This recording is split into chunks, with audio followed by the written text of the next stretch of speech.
जय श्री राम। मैं हूं सत्यवान चौहान। आज है 1 जनवरी और मैं निकल पड़ा हूं अपने नए सफ़र के लिए। लगभग 2 किलोमीटर का सफ़र तय करते हुए और यमुना की तलहटी की तरफ होते हुए अपना गंतव्य तक पहुंचूंगा। टारगेट है लगभग 8 से 10 किलोमीटर। बाकी देखते हैं कितना किलोमीटर का टारगेट अचीव हो पाएगा। चारों तरफ आप देख रहे हैं शीत लहर का प्रकोप और दुनिया भर में के साथ भारत में भी मनाए जाने वाला अंग्रेजी नव वर्ष आप सबके लिए भी ढेर सारी खुशियां लेकर आए। सनातन धर्म का जो नव वर्ष है चैत्र मास शुक्ल पक्ष प्रथम नवरात्रे से शुरू होगा, उसका इंतज़ार हमें बेसब्री से रहता है, लेकिन सबकी भावनाओं का ध्यान रखते हैं। इसीलिए ईशा नव वर्ष की भी हार्दिक शुभकामनाएं आप सबके लिए ढेर सारी खुशियां लेकर आए। इसी कामना के साथ महादेव जी से विनती करेंगे कि आप सब खुशहाल रहें, संपन्न रहें, जो अधूरे काम 24 में रह गए वो पूर्ण हो। और जैसा कि यह देखिए, ये कच्चा रास्ता है और इस तरफ गेहूं है, इस तरफ की गेहूं है और मैं कच्चे रास्ते से होते हुए अपने सफ़र को पूरा कर रहा हूँ। लेकिन ये यहाँ शीत लहर का जो प्रचंड स्वरूप है वो लगातार जारी है। ये खेत के जो है लीक वाले रास्ते हैं, यहाँ थोड़ा सा संभल कर निकलना पड़ता है, क्यों जहरीले जीवों का इधर से उधर होना सुचारू रूप से जारी रहता है। तो इसलिए सावधानी के साथ यहाँ से निकलने का मैं प्रयास करता हूँ। सुबह सुबह का वक्त है और मौसम एकदम मस्त, कुल्लू मनाली फेल। बस खेत खलिहान से होते हुए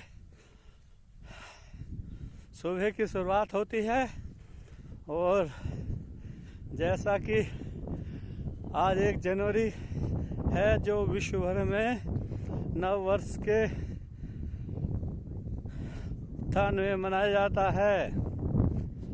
और ये चारों तरफ कुछ किसानों ने तो अपने गेहूं बो रखे हैं और कुछ किसानों ने अपने खेतों में क्रिकेट के स्टेडियम बना रखे हैं।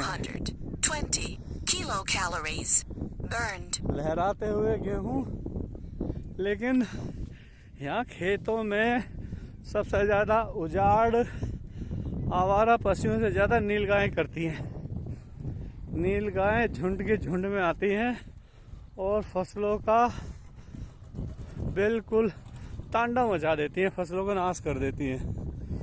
जैसा कि अब तो कुछ लेट हो गया हूँ, इसलिए यहाँ जो है अभी नीलगाय नज़र नहीं आ रही हैं, नहीं तो झुंड की झुंड में नज़र आती हैं। और जैसे ही आज नए साल की शुरुआत ही, सर्दी ने भी अपना रूप दिखाना शुरू कर दिया है। तो लोग जो है नया साल मनाने के लिए पहाड़ों पर जाते हैं, लेकिन पहाड़ों से ज़्यादा आनंद मुझे खेत खलिहानों में आ रहा है घूमते हुए। जैसा कि मैं आपको दिखाऊंगा, ये यहाँ जो स्टेडियम में बच्चे खेलने आते हैं उनकी गाड़ियाँ वगैरह यहाँ खड़ी होती हैं और सामने स्टेडियम इधर भी है और इधर भी है। ये किसानों ने अपने खेतों में स्टेडियम बना रखे हैं और इसका चार्ज भी लगभग 4000 रुपये पर मैच होता है। जो तो ठंड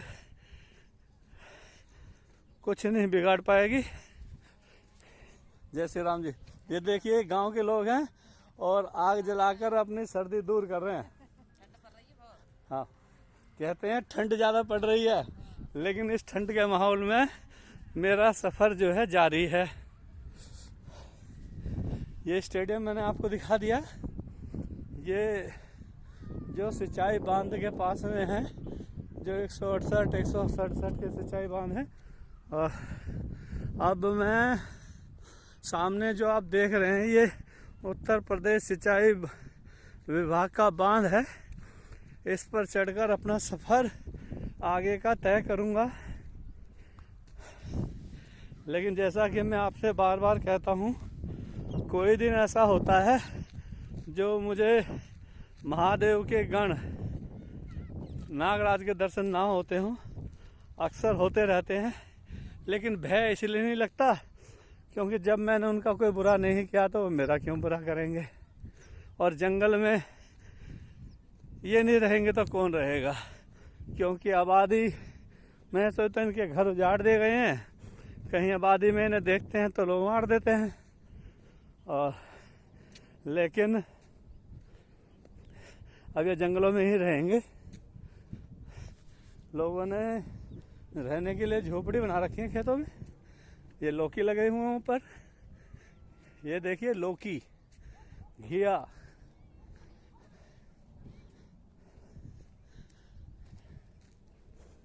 और एक किसानों का एक कमाई का साधन ये भी हो गया है कि इन्होंने अपने खेतों में जो है जो स्टेडियम बना दिए हैं, प्लेग्राउंड्स, जिसमें क्रिकेट्स वगैरह खेली जाती हैं। इससे बच्चों का जो है काम भी बन जाता है और किसानों की आमदनी भी हो जाती है। अब मैं आ गया हूँ सिंचाई विभाग के बांध के जो नहर है। पहले नहर थी, लेकिन अब ये नाला का स्वरूप ले चुकी है। पूरी तरह से नाला ये यमुना जी में जाकर गिरता है और प्रशासन की नाक के नीचे। जैसा कि मैं आपको बार बार इससे अवगत कराता हूँ, ये सारा गंदा नाला यमुना जी को प्रदूषित कर देता है। लेकिन मज़े की बात यह है, गंगा और यमुना में आपस में सौतेला व्यवहार क्यों? जब मोदी जी नमामि गंगे प्रोजेक्ट लाकर यमुना जी को शुद्ध कर सकते हैं, पावन कर सकते हैं, फिर यमुना जी के साथ ऐसा सौतेला व्यवहार क्यों?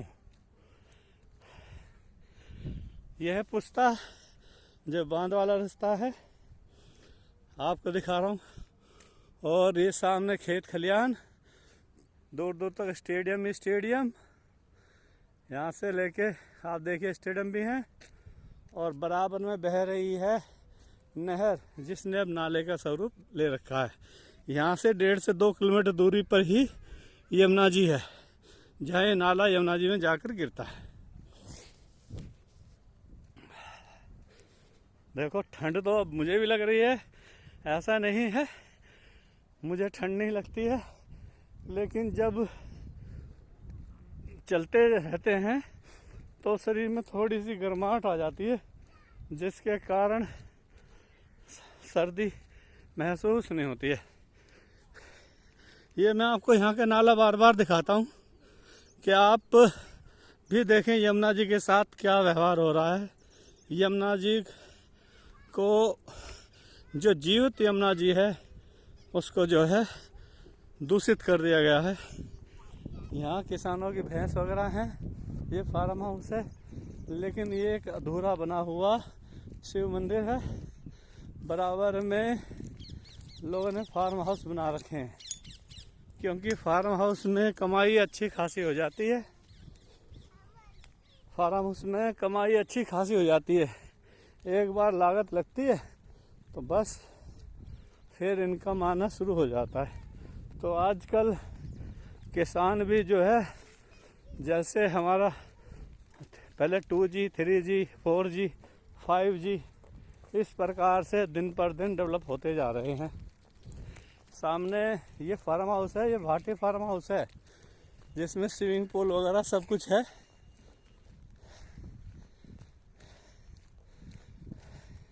और ये सारी उपजाऊ जमीन थी, जो कि अब लोगों ने इसमें स्टेडियम बना दिए हैं। सारी उपजाऊ जमीन थी। मेरा इस संबंध इस क्षेत्र से नाता लगभग 45 साल पुराना है। मैंने कल भी यहाँ की वीडियो डाली थी, ये भाटी फार्म्स। लेकिन आज एक चीज़ देखने को मिली है, जो नए साल को हुड़दंग होता था 31 तारीख की मध्य रात्रि को, वो ऐसा कुछ नज़र नहीं आ रहा है। या तो योगी महाराज का डंडा सख्त है, जो हुड़दंग नहीं मचा रहे हैं। अन्यथा दिल्ली हो या कोई सा भी शहर हो, मध्य रात्रि में 31 तारीख की मध्य रात्रि में तो लोग एकदम तांडव मचा देते थे। लेकिन ऐसा कुछ नज़र नहीं आ रहा है। योगी महाराज का जो है सख्त आदेश था ऐसे लोगों के प्रति जो हुड़दंग मचाते हैं, उन पर उचित कार्रवाई के लिए। तो शायद यही कारण होगा, किसी प्रकार का हुड़दंग नहीं था। होम नाले के साथ साथ और एक बात बताऊंगा, सिंचाई विभाग का जो बांध रास्ता है, ये 10 फुट का चौड़ा है। चौड़ा तो ज़्यादा है, लेकिन चलने के लिए जो रास्ता बन रहा है वो ज़्यादा 10 फुट का है। और जब भी आप इस रास्ते से आएँ तो अपना खास ध्यान रखें, क्योंकि अगर हम ध्यान से नहीं चलेंगे ना इस पे, तो जो जहरीले जीव जंतु हैं वो जो है दिक्कत पहुंचा देते हैं। दिक्कत क्या, प्यार मोहब्बत भाईचारा निभा देते हैं वो आकर जो। तो मैं यहाँ आता हूँ, वीडियो बनाते बनाते बार बार नीचे देख के चलता हूँ, क्योंकि देखिए इनसे डरना भी स्वाभाविक है। डरेंगे नहीं तो सतर्क कैसे रहेंगे। अब हल्की हल्की धूप निकलने लगी है, जैसा कि आप देख रहे हैं। सूर्य नारायण ने जो है आँख मिचौनी शुरू कर दी है।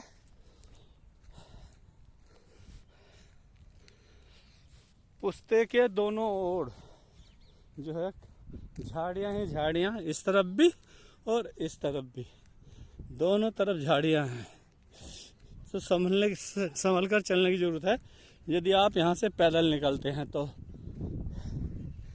ये भी एक फार्म हाउस बना रखा है, एकदम बहुत ही सुंदर और अच्छा, बहुत बढ़िया फार्म हाउस बना रखा है यहाँ भी। तो लोग जो है पूरा आनंद उठाते हैं प्रकृति का। आज नीलगाय का झुंड आपको मैं दिखा नहीं पा रहा हूँ, अन्यथा इस नहर के किनारे किनारे ये है यहाँ फार्म हाउस।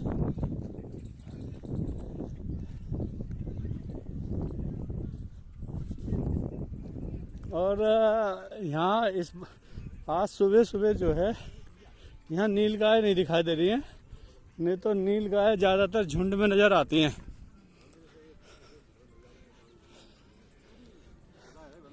देखते हैं, अगर नीलगाय यहाँ झुंड में नज़र आएंगी तो मैं आपको दिखाने का प्रयास करूँगा। बस इस रास्ते पर सावधानी बरतने की यही ज़रूरत होती है कि दोनों तरफ झाड़ हैं, इधर भी और इधर भी, दोनों तरफ।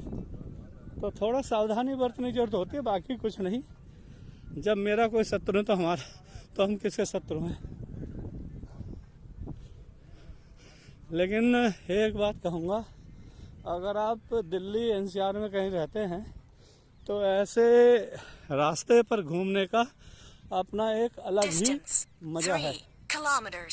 और अभी तक मैं 3 किलोमीटर का सफ़र तय कर चुका हूँ। 26 शरीर में पूरी गर्माहट आ चुकी है। अब ऐसा नहीं लगता, थकान तो होगी नहीं क्योंकि शरीर में गर्माहट पूरी है। अब जब से कोहरा होता है, धुंध होती है, या सर्दी का तो छोड़िए, सर्दी की तो कोई दिक्कत नहीं है, जब से होने लगा है कोहरे का स्वरूप, तब से मैं थोड़ा लेट निकलता हूँ। लेट निकलने से ये फ़ायदा होता है कि कोहरे में सामने 100 विजिबिलिटी से ज़्यादा नहीं होता, 100 मीटर से ज़्यादा विजिबिलिटी नहीं होती है और उसमें दुर्घटना होने की संभावना बनी रखी है। ये झाड़ फूक जो है, झाड़ हैं, झाड़ियाँ हैं, ये हमारी जनरेशन जानती है इनके नाम भी, लेकिन आने वाले बच्चों को इसके संदर्भ में कोई विस्तृत जानकारी नहीं है। अब सफ़र तय करते करते करीब करीब मैं पुस्ता बांध क्लियर कर चुका हूँ, लेकिन अभी तक नील गायों का झुंड दिखाई नहीं दिया।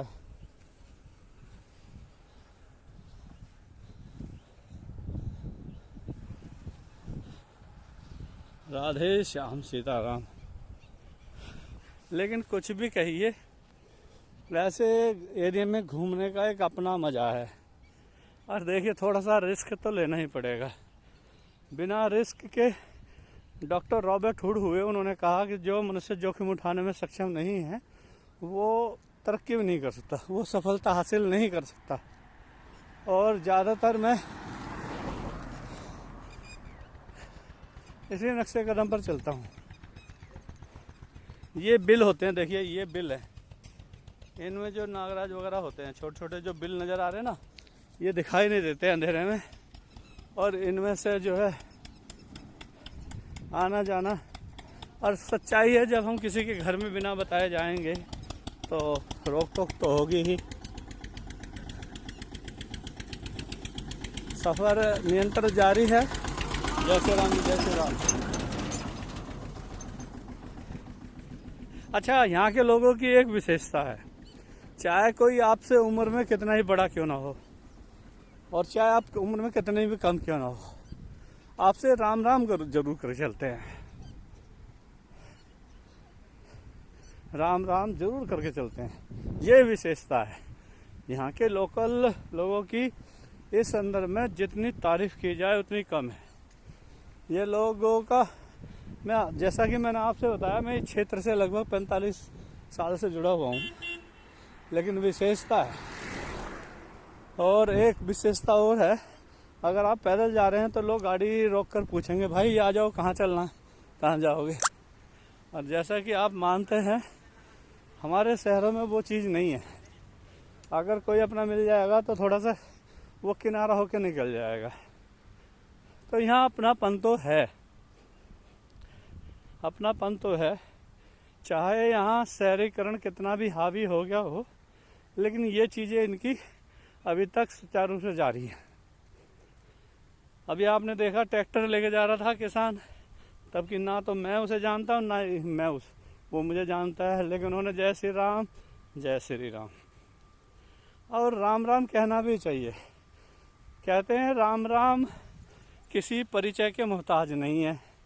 राम नाम किसी परिचय के मोहताज नहीं है। अगर आप राम राम करते हैं तो सामने वाले से आपका एकदम संबंध अटूट बन जाता है, बस राम राम कहने मात्र से ही।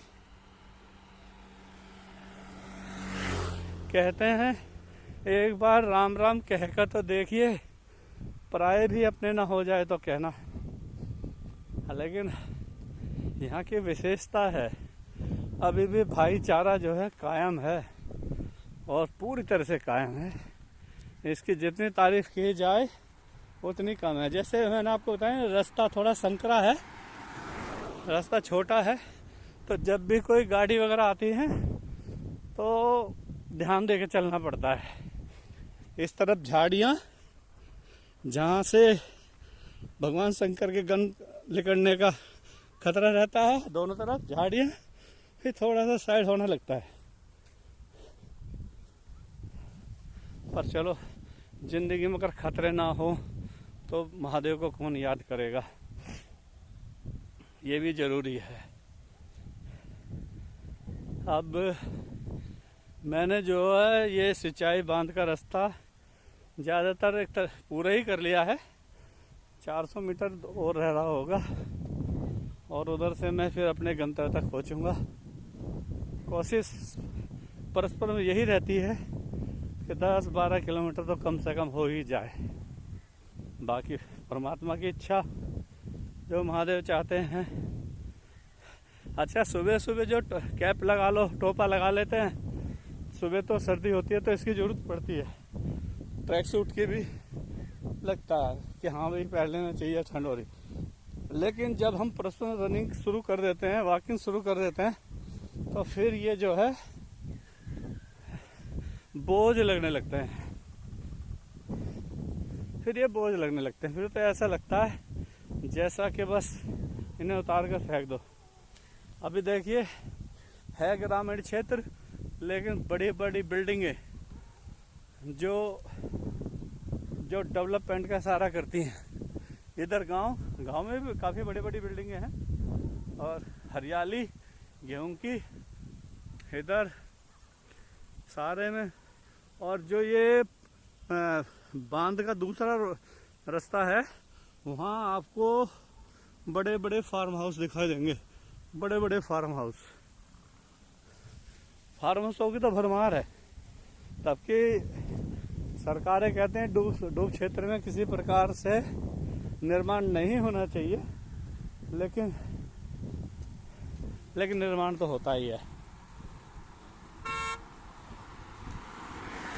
निर्माण में तो कोई, क्योंकि जब तक भ्रष्ट तंत्र रहेगा, कहते हैं पहले मंत्र, फिर तंत्र, फिर यंत्र और कलयुग में षड्यंत्र। जब तक ये चारों युगों में कायम है, तब तक तो भ्रष्टाचार मिट नहीं सकता। अन्यथा जो मैं आपको उस साइड में दिखा रहा हूँ, जितना भी है वो फार्म हाउस है।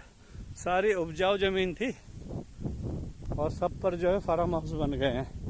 1 बीघा 2 बीघे, जिस जमीन को आज से 10 साल पहले कोई 4 लाख रुपए बीघा नहीं पूछता था, आज इसकी वैल्यू 50-60 लाख रुपए बीघा हो चुकी है। और यही कारण है कि लोगों ने फार्म हाउस बनाने शुरू कर दिए हैं। ऐसा नहीं है ये सुरक्षित है, जब बाढ़ आती है सारे में पानी घुम जाता है, लेकिन पैसे वाले उन पर कोई फर्क नहीं पड़ता। और एक बात कहना चाहेंगे, अगर इसी प्रकार फार्म हाउस बनते रहे, इसी प्रकार प्लॉटिंग होती रही, सोसाइटियाँ डेवलप होती रही, तो वो दिन दूर नहीं है जब हम जो है भूख की गोली, प्यास की